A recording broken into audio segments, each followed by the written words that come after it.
بسم الله الرحمن الرحيم. الحمد لله رب العالمين، والصلاة والسلام الأتمان الأكملان على نبينا محمد وعلى آله وصحبه أجمعين.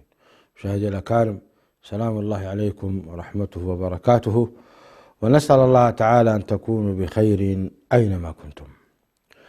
موضوعنا رسالة النبي صلى الله عليه وآله وسلم، وهي رسالة سلام.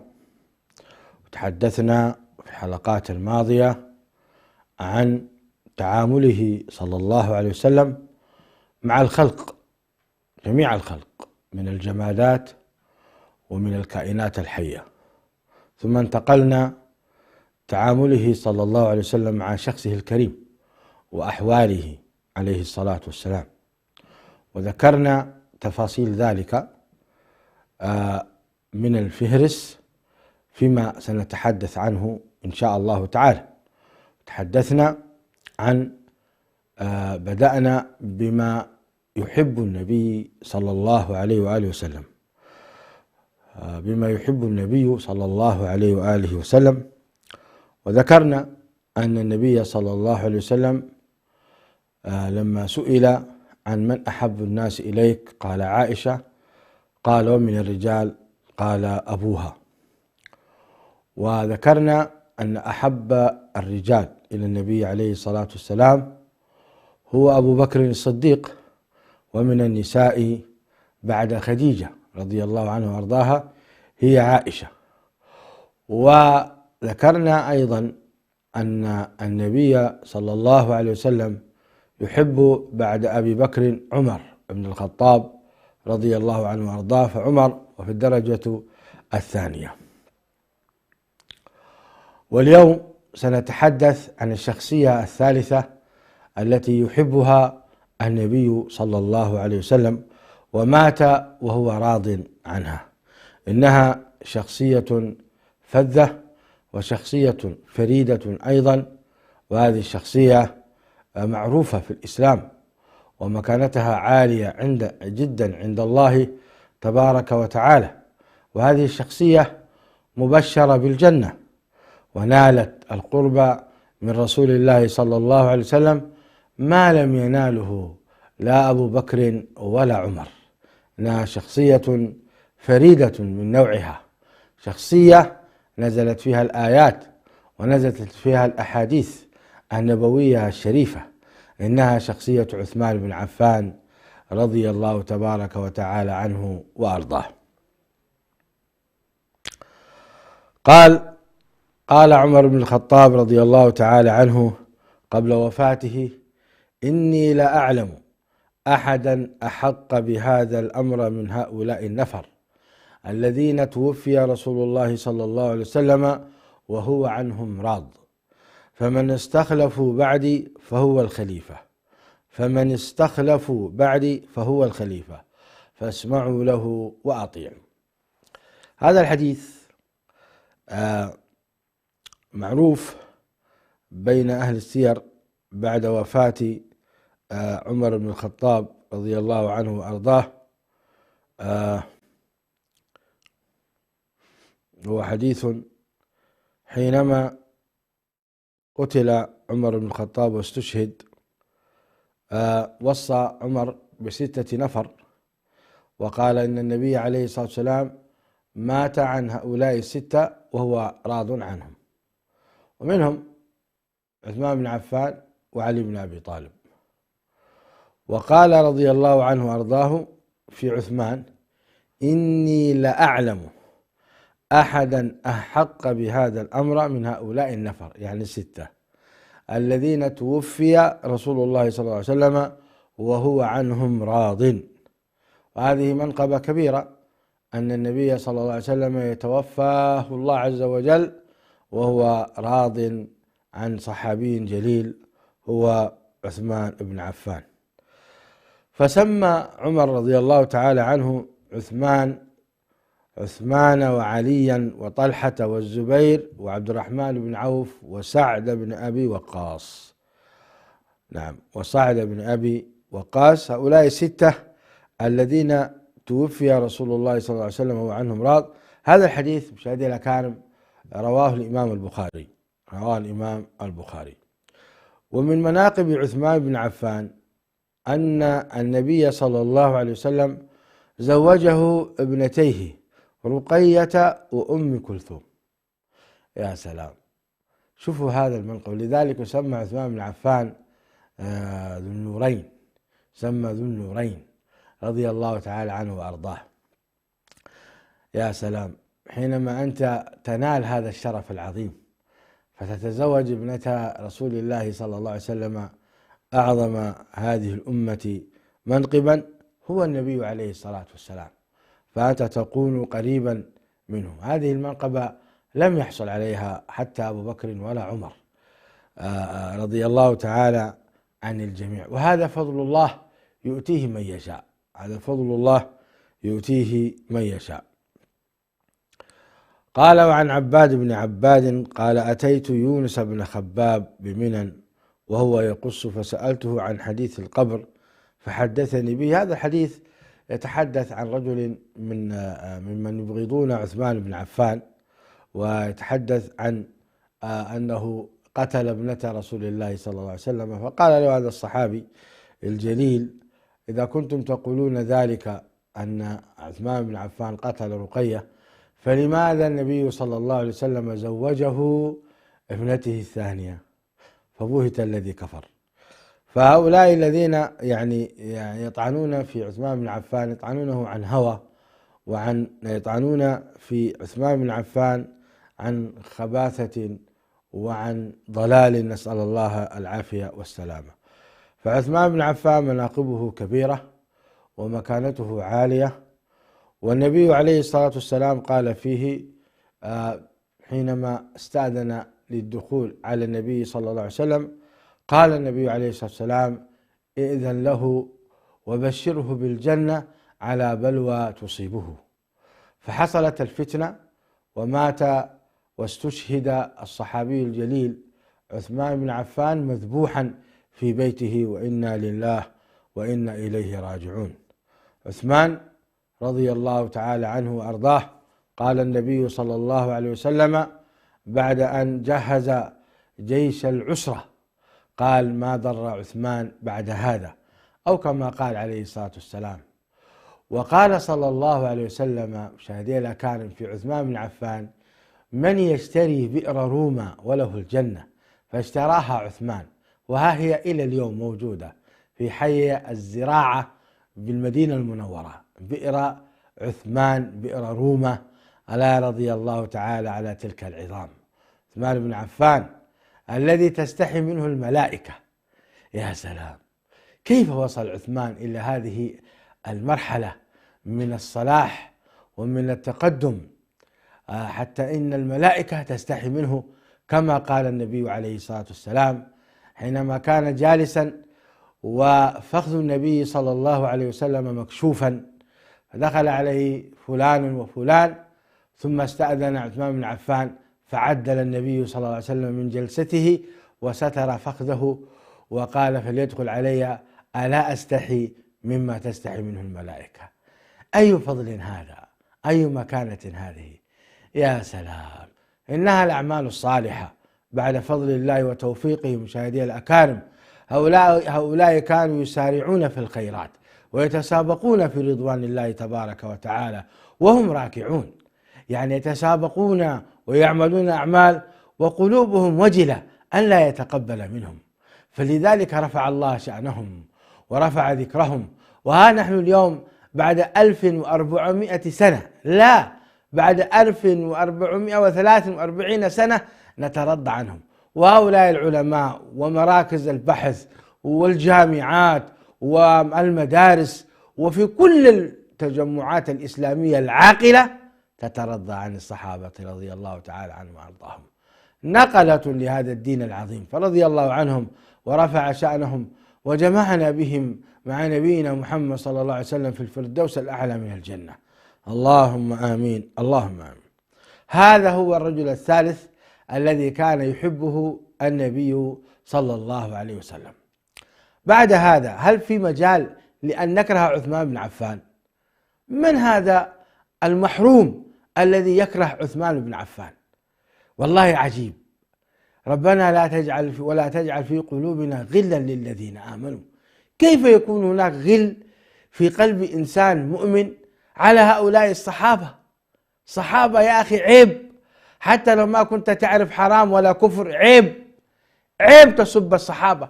يقول النبي عليه الصلاة والسلام: لا تسب أصحابي، فوالذي نفسي بيده لو أنفق أحدكم مثل جبل مثل أحد ذهبا ما بلغ مد أحدهم ولا نصيفه.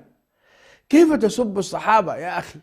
كيف هؤلاء الذين دافعوا عن النبي صلى الله عليه وسلم وعملوا ذكرنا أعمالهم، لكن أنا أتعجب، والله أتعجب. عثمان بن عفان رضي الله تعالى عنه وأرضاه، الخليفة الراشد الثالث الذي مات رسول الله صلى الله عليه وسلم هو عنهم راض.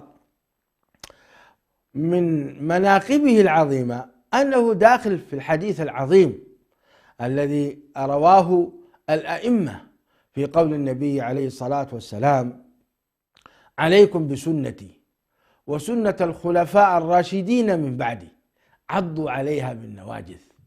فعثمان بن عفان هو أحد الخلفاء الراشدين الذين أمرنا باتباعهم والسير على منهجهم والترضي عنهم، فكيف يعقل أن يسب هذا الصحابي الجليل أو نلان؟ اللهم إنا نبرأ إليك من هذا، اللهم إنا نبرأ إليك من هذا، اللهم إنا نشهدك أن نحب عثمان بن عفان ونحب كل من يحبه رسول الله صلى الله عليه وآله وسلم. فالمرء مع من أحب، المرء مع من أحب. إخواني والله العظيم، كل مؤمن عالم كان أو قل علمه تكون درجته عالية عند الله بقدر حبه لهؤلاء. ولذلك أنس بن مالك رضي الله عنه وأرضاه لما سمع من النبي صلى الله عليه وآله وسلم قوله المرء مع من أحب قال: ما فرحنا بشيء ما فرحنا بهذا الخبر العظيم، لأن الصحابة كانوا يعلمون أنهم لا يبلغون بعملهم درجة رسول الله صلى الله عليه وسلم. ماذا نحن نقول إذا كان الصحابة الذين جاهدوا مع النبي عليه الصلاة والسلام وبلغوا هذا الدين وصبروا على اللأواء وعملوا واجتهدوا ما يبلغون بذلك مرتبة رسول الله صلى الله عليه وسلم. وأنتم تعلمون الحديث الذي قال فيه قال الرجل للنبي عليه الصلاة والسلام: أسألك مرافقتك في الجنة. شوف المعالي العظيمة، ما طلب مالا ولا زادا ولا امرأة ولا خيلا ولا بغلا، وإنما سأل أعلى الهمم العالية، أعلى المراتب. قال: أسألك مرافقتك في الجنة. قال: وغير ذلك ما عندك شيء ثاني يمين ولا شمال؟ قال: هو ذاك، ما عندي أبدا. يا أخي شوف النفوس عالية. هؤلاء هم الصحابة يحبون النبي عليه الصلاة والسلام، موقفهم كان واضحا حينما دافعوا عن رسول الله صلى الله عليه وآله وسلم في أحد ودافعوا عنه في مواقع كثيرة عليه الصلاة والسلام. فهؤلاء الصحابة الكرام من شدة حبهم للنبي صلى الله عليه وسلم كانوا يتمنون أن يرافقوا النبي عليه الصلاة والسلام. ونحن علينا أن نحب من يحب النبي عليه الصلاة والسلام، لعل الله تبارك وتعالى أن يرحمنا فيجعلنا فعلا مجاورين لرسول الله صلى الله عليه وسلم في الفردوس الأعلى من الجنة.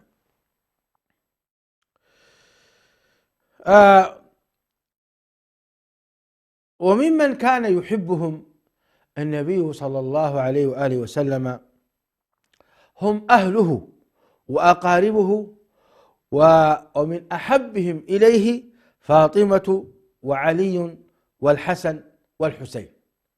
كان النبي عليه الصلاة والسلام يحب أهل بيته صلى الله عليه وآله وسلم.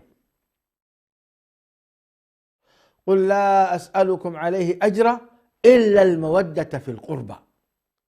نعم، قل لا أسألكم عليه أجرا إلا المودة في القربى، الآية الكريمة. فكان النبي عليه الصلاة والسلام يحب فاطمة ابنته رضي الله تعالى عنها وأرضاها أكثر مما يحب بقية البنات، وهذا فضل الله تبارك وتعالى يؤتيه من يشاء، وهي كانت الباقية بعده صلى الله عليه وسلم. فإن النبي صلى الله عليه وسلم دفن زينب ودفن رقية، ودفن أم كلثوم. الله، لقد ابتلي النبي عليه الصلاة والسلام ببناته الثلاثة. يا الله يا الله، فقدان الأقارب والأحبة شيء عظيم يا إخواني، شيء عظيم. فقدان الأقارب والأحبة من الوالدين والأبناء والبنات شيء عظيم ابتلي به النبي صلى الله عليه وآله وسلم، حتى أحد لا يقول كيف ابتلى أنا بهذا، فقد ابتلي بذلك نبيك عليه الصلاة والسلام في ظل الظروف الصعبة وفي ظل المسؤوليات الكبرى على رسول الله صلى الله عليه وسلم وعلى جنابه العظيم عليه الصلاة والسلام. توفيت ابنته زينب، وتوفيت رقية، وتوفيت أم كلثوم، ودفنهم الثلاثة صلى الله عليه وآله وسلم.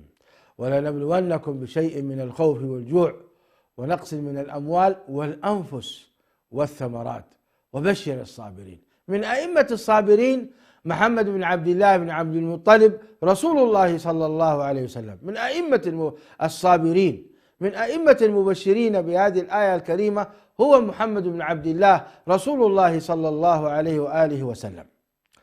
المهم، فمن بقيت بعده؟ فاطمة. وفي لما حانت وفاة النبي عليه الصلاة والسلام ودنا أجله نادى فاطمة فأسرها بحديث فبكت رضي الله عنها وأرضاها، ثم أسرها بحديث آخر فضحكت رضي الله عنها وأرضاها. والعجيب أن الصحابة هكذا كانت دموعهم قريبة، خصوصا عمر بن الخطاب إذا ذكر بالله عز وجل يعني تنهمر دموعه، كما هو اليوم نحن الضحكة سريعة في أفواهنا، والصحابة كانوا على العكس تماما، لأن قلوبهم كانت رقيقة لا يتحملون الآية والآيتين من كتاب الله تبارك وتعالى، الذين إذا ذكروا بآيات ربهم لم يخروا عليها صما وعميانا. وهذه فاطمة يقول لها النبي عليه الصلاة والسلام سرا فتبكي، ثم بعد لحظات يقول لها سرا فتضحك. فبعد أن توفي عليه الصلاة والسلام تسألها بالله عائشة ما سر ذلك يا فاطمة؟ فقالت أخبرني النبي عليه الصلاة والسلام أنه سيتوفاه الله عز وجل في هذا المرض فبكيت، ثم أسرني أنني أول شخص ألحق به في الجنة بعده ب6 أشهر، لا أدري أن قال في الجنة أو لا، لكن أخبرها عليه الصلاة والسلام أنها ستلحق به بعد وفاته ب6 أشهر، ففرحت بهذا اللحوق بالنبي عليه الصلاة والسلام فضحكت رضي الله عنه وارضاها. بلا شك أن فاطمة من المبشرات بالجنة، فقد قال النبي عليه الصلاة والسلام سيدة نساء العالمين، وقال عليه الصلاة والسلام في حديث كمل من الرجال كثير ولم يكمل من النساء إلا 4 فعد فيهم كذا وكذا وكذا، ثم قال وفضل النساء، فضل عائشة على النساء كفضل الثريد على سائر الطعام، وذكر أن فاطمة سيدة نساء العالمين. لا أدري إذا كان ذكر ذلك في مسلسل هذا الحديث أو في حديث آخر، لكن العلماء يذكرون هذا الحديث في مناقب فاطمة رضي الله عنها وأرضاها أنها سيدة نساء العالمين. مشاهدينا الأكارم، هكذا كان يحب النبي صلى الله عليه وسلم فاطمة رضي الله عنها وأرضاها، وكان صلى الله عليه وسلم إذا جاءت يعني استقبلها بحفاوة وترحيب، وقام إليها وقبلها بين عينيها وأجلسها عن يمينه أو عن يساره. وكانت هي أيضا إذا زارها النبي صلى الله عليه وسلم استقبلت أباها بحفاوة وترحيب وقبلت أباها ثم أجلسته في مكانها رضي الله عنها وارضاها.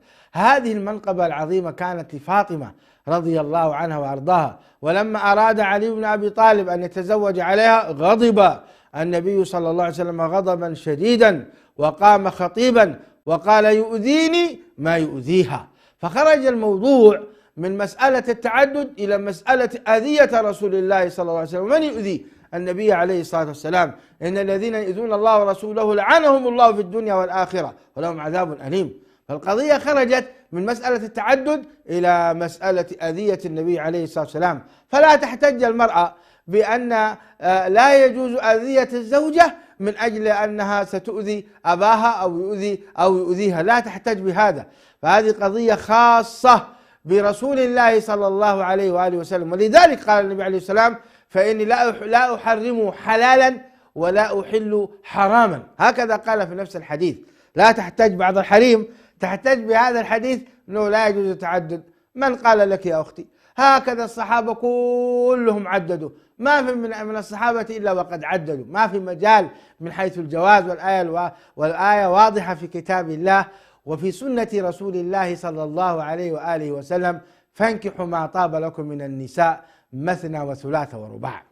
لكن حديثنا اليوم على مكانة فاطمة التي يحبها النبي عليه الصلاة والسلام، ويجب علينا أن نحبها نحن أيضا لأنها من محاب النبي عليه الصلاة والسلام. هذا كان مكانتها عند النبي صلى الله عليه وسلم، فانتقلت القضية إلى مسؤولية عدم إيذاء رسول الله صلى الله عليه وسلم. ولذلك كف علي بن أبي طالب من الزواج بعد أن توفيت، تزوج علي الأولى والثانية والثالثة، كما هو معروف في سيرة علي بن أبي طالب، هذا الأسد من أسود الإسلام. مشاهدينا الأكارم، فاصل ثم نعود عليكم. السلام عليكم ورحمة الله وبركاته. عن علي بن أبي أعبد، علي بن علي أعبد رحمه الله قال لي علي رضي الله تعالى عنه: ألا أحدثك عني وعن فاطمة بنت رسول الله صلى الله عليه وسلم، وكانت من أحب أهله إليه؟ قلت: بلى. قال: إنها جرت الرحى حتى أثر في يدها، واستقت بالقربة حتى أثر في نحرها، وكنست البيت حتى اغبرت ثيابها. فأتى النبي صلى الله عليه وسلم خدم، فقلت: لو أتيت أباك فسألتيه خادما. فأتته فوجدت عنده حداثا فرجعت، فسكتت. فأتاها من الغد فقال: ما كان حاجتك؟ فسكتت. فقلت: أنا أحدثك يا رسول الله. جرت بالرحى حتى أثرت في يدها، وحملت بالقربة حتى أثرت في نحرها. فلما أن جاءك الخدم أمرتها أن تأتيك فتستخدمك خادما يقيها حر ما هي فيه. قال: اتق الله يا فاطمة، وأدي فريضة ربك، واعملي عمل أهلك، فإذا أخذت مضجعك فسبحي 33، واحمدي 33، وكبري 34، فتلك 100، فهي خير لك من خادم. قالت: رضيت عن الله عز وجل وعن رسوله صلى الله عليه وسلم. الله أكبر. هذا الحديث رواه الإمام أبو داود، وفي سنده ضعف، وأصله في البخاري ومسلم. الحديث أصله في البخاري ومسلم صحيح، لكن ربما هذه القصة بهذا السياق عند أبي داود بسند ضعيف. هذا الحديث مشاهدي الأكارم، وخصوصا مشاهدات الأخوات الكريمات، حديث عظيم يخصكن في أفضل امرأة وأحبها، وهي سيدة نساء العالمين، بنص حديث النبي عليه الصلاة والسلام: تشتكي من كثرة المشاغل في البيت. انظروا ماذا كان بينها وبين رسول الله صلى الله عليه وسلم. قال: يحكي ذلك علي زوجها رضي الله عنه وأرضاه، أنها كانت مشغولة في البيت، فإنها جرت بالرحى. الرحى هو هي الحجرتين أو هما الحجرتين اللتين يتم طحن الطحين بهما، والحجرتين هاتين ثقيلتان جدا والعمل عليهما شاق. يقول علي إنها جرت بالرحى حتى أثر في يدها، يعني تعبت من شدة ما تطحن رضي الله عنه وارضاها. واستقت بالقربة، يعني تذهب وتأتي ماء بالقربة فتستقي، يعني تأتي بالماء وتحمل القربة، فهي تخدم بيتها وتخدم زوجها.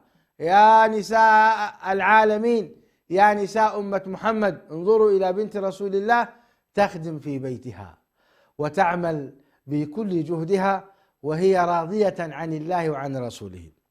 قال حتى أثر في نحرها، يعني القربة تحملها فعملت لها شيء هنا من العلامة من شدة ما تذهب وتحمل وتعود وهكذا. وكنست البيت، تكنس وتنظف.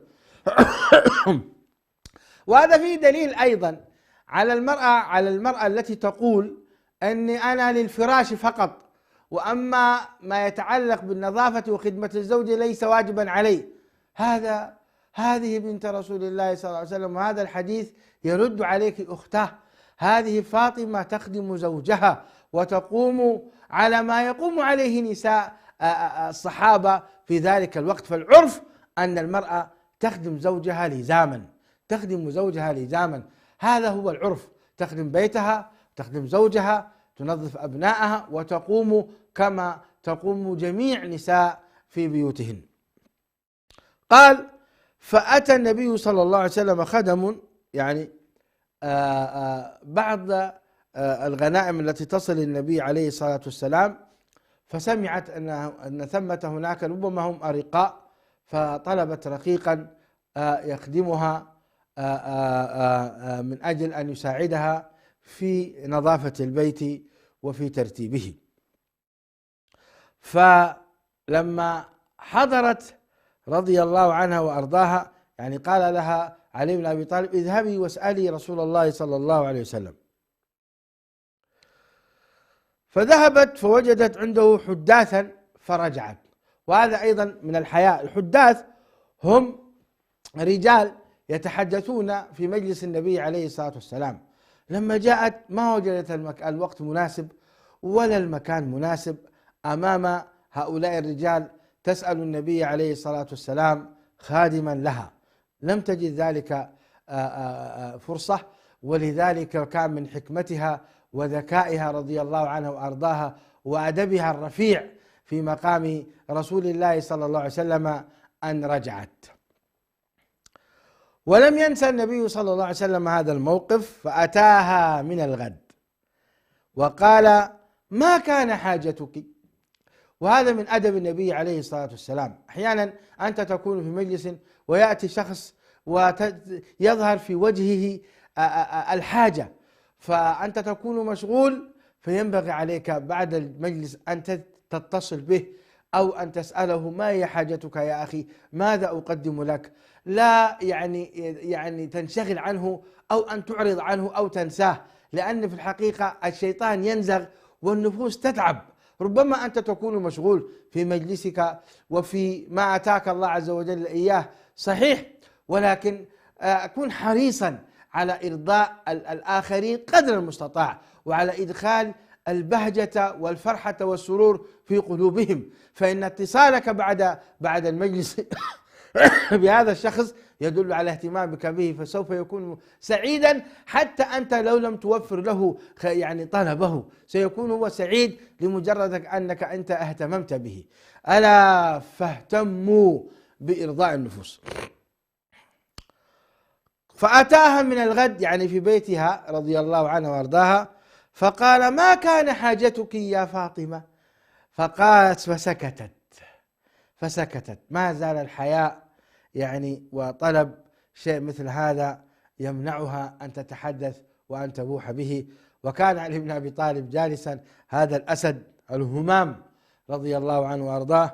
فقال فقلت، يعني هو يتحدث، أنا أحدثك يا رسول الله، جرت بالرحى حتى أثرت في يدها، وحملت بالقربة حتى أثرت في نحرها، فلما أن جاءك الخدم أمرتها أن تأتيك فتستخدمك خادما يقيها حر ما هي فيه. ففورا قال النبي صلى الله عليه وسلم: اتق الله يا فاطمة، اتق الله يا فاطمة. هذا حقيقة جواب عظيم من النبي صلى الله عليه وآله وسلم، ولعل فيه بأن يذكرها النبي صلى الله عليه وسلم أن مثلها يجب أن تكون قريبة من الله، بعيدة عن المعاصي، تأمل في الآخرة وتزهد في الدنيا، وأن من تقوى الله سبحانه وتعالى أن ييسر الله لها كل غالي ونفيس. فمن اتقى الله تبارك وتعالى رزقه الله من حيث لا يحتسب، رزقه الله من حيث لا يحتسب. فالتقوى على كل حال بعمومها فيها فوائد كثيرة، تجلب بالأرزاق، تزهد في الدنيا، وتقرب الإنسان إلى الله سبحانه وتعالى. فأول ما أمرها الله به أن تتقي الله سبحانه وتعالى، ثم قال: وأدي فريضة ربك. يا سلام، كل الفرائض بعمومها من غير تخصيص، وأولها بلا شك طاعة الله وطاعة رسوله والصلاة. واعملي عمل أهلك، واعملي عمل أهلك. الذي أفهمه من هذا الحديث أنها تعمل كما يعمل النساء في ذلك الزمان من أهلها وأقاربها، وأنها تقوم بالخدمة كما يقوم أولئك النساء. قال: واعملي عمل أهلك، يعني اخدمي زوجك وقومي بما هو معروف. فإذا أخذت مضجعك، هنا الوصية العجيبة: فسبح الله 33، واحمدي الله، واحمدي 33، وكبري 34، فتلك 100، فهي خير لك من خادم. ما العلاقة؟ ما العلاقة بين أن تطلب هي خادما يخفف من عنائها في المنزل، وبين ما تذكر الله سبحانه وتعالى بهذه الأذكار؟ ما العلاقة؟ العلماء قالوا أمرها الله عز وجل، أمرها النبي عليه الصلاة والسلام أن تسبح الله وتحمده وتكبره وتذكره في آخر مضجعها، كأنه يقول لها إن ما عند الله من الأجر والثواب في الآخرة خير لك من أن تطلبي، كونك تصبرين على الخدمة وعلى هذا التعب وتكثرين من ذكر الله أفضل لك. هذا توجيه بعض العلماء، لكن ثمة توجيه آخر يعني أظنه لابن القيم رحمه الله، بأن الأذكار تقوي البدن وتعين الإنسان على أداء مهمته في هذه الحياة، فالمكثرين لذكر الله أقوياء أصحاء البدن. هذا سر عظيم يعني نستشفه من هذا الحديث المبارك، إذ هي تطلب خادما ثم النبي عليه السلام يوصيها بهذه الوصايا. هذا أقرب ما يكون. ولعل في قوله تعالى: ويزدكم قوة إلى قوتكم ولا تتولوا مجرمين، يكون فيه يعني استئناس لتقوية هذا المفهوم. فمن أكثر من ذكر الله عز وجل فإن الله تبارك وتعالى يحميه من التعب ومن الأمراض والأسقام ومن كل الأوجاع. ولو نحن استعرضنا أحاديث النبي عليه الصلاة والسلام خصوصا في الأذكار نجد الكثير منها تقيك من الأمراض. أليست الفاتحة شفاء؟ أليس النبي عليه الصلاة والسلام كان إذا آوى إلى فراشه نفخ في يده طف طف طف ثم قرأ بالفاتحة ومسح سائر جسده؟ ما الفائدة من ذلك إذا لم يكن هذا معين فعلا على الصحة والعافية؟ وكذلك لما كان النبي عليه الصلاة والسلام يقول: أيما قوم يجلسون مجلسا فيقول: أعوذ بكلمات الله التامات من شر ما خلق، لم يضره شيء. وما فائدة إذن قول النبي عليه الصلاة والسلام: من قال كل صباح بسم الله الذي لا يضر مع اسم شيء في الأرض ولا في السماء وهو السميع العليم 3 لم يضره شيء.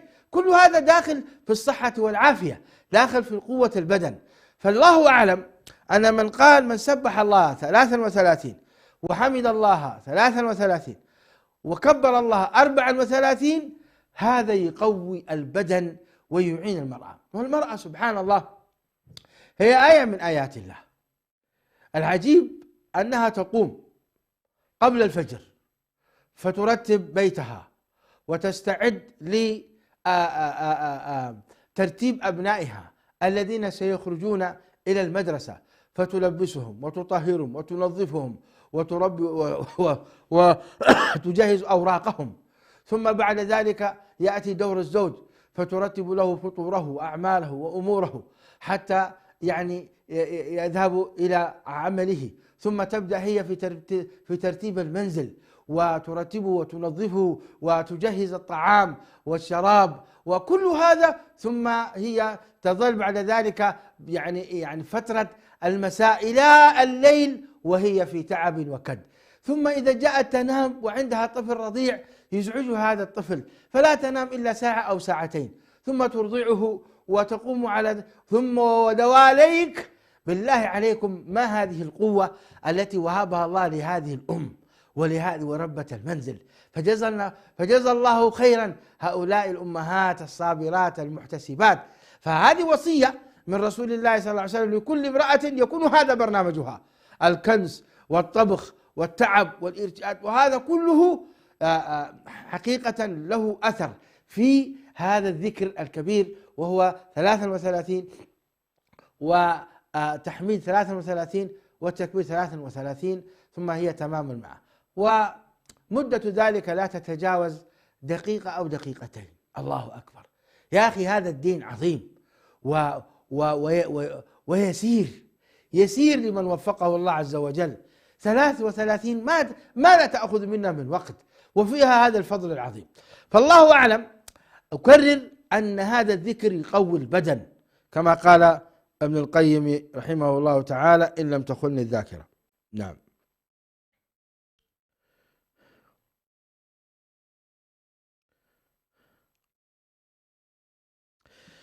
هذا كان موقف فاطمة المشهور المعروف عند أهل العلم في بيان مكانتها وفي بيان قدرها عند الله وعند رسوله صلى الله عليه وآله وسلم. وكانت أشبه شخص برسول الله صلى الله عليه وسلم، وخصوصا في مشيتها رضي الله عنه وأرضاها، تمشي كما يمشي رسول الله صلى الله عليه وآله وسلم. وقد بلغ من حبه لها صلى الله عليه وسلم أن قال: إن فاطمة بضعة مني يؤذيني ما أذاها. وهذا ذكرناه في حديث لما تزوج عليها، أراد أن يتزوج عليها علي بن أبي طالب رضي الله تعالى عنه وأرضاه.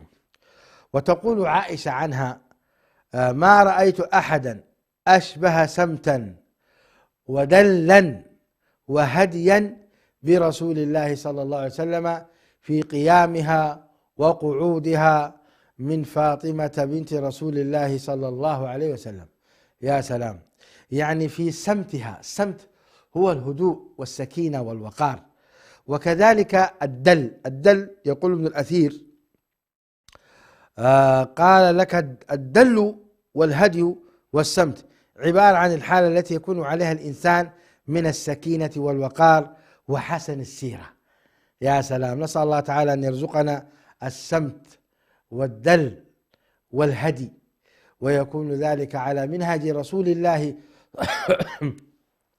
صلى الله عليه وسلم الذي كمله الله عز وجل وزكاه: وإنك لعلى خلق عظيم. كذلك في قيامها وقعودها، كل ذلك تشبه رسول الله صلى الله عليه وسلم، وهي ستجتمع به في الجنة إن شاء الله.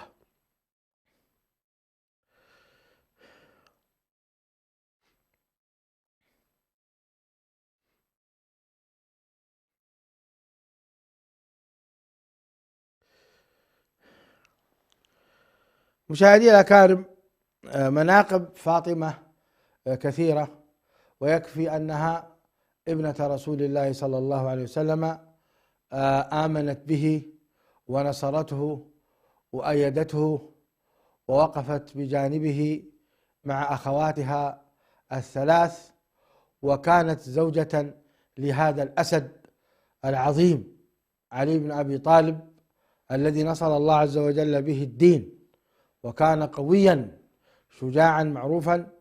وكذلك يكفي أيضا مكانتها أنها أم للحسن والحسين سبطي أهل الجنة وشباب أهل الجنة وحبي إن صحت التثنية اللذان كان يحبهما النبي صلى الله عليه وآله وسلم، الحسن والحسين، أمهما فاطمة رضي الله عنها وأرضاها. وكان النسب الشريف للحسن والحسين من خلال علي بن أبي طالب وفاطمة بنت رسول الله صلى الله عليه وسلم. ألا رحمة الله على تلك العظام، ورضي عنهم وأرضاهم وجمعنا بهم في دار كرامته، إنه ولي ذلك والقادر عليه. هذا، وصلوا وسلموا على نبي الهدى محمد صلى الله عليه وآله وسلم. وإلى درس آخر الأسبوع القادم إن شاء الله في بيان ما يحب رسول الله صلى الله عليه وآله وسلم. والله تبارك وتعالى أعلم وأحكم، والسلام عليكم ورحمة الله.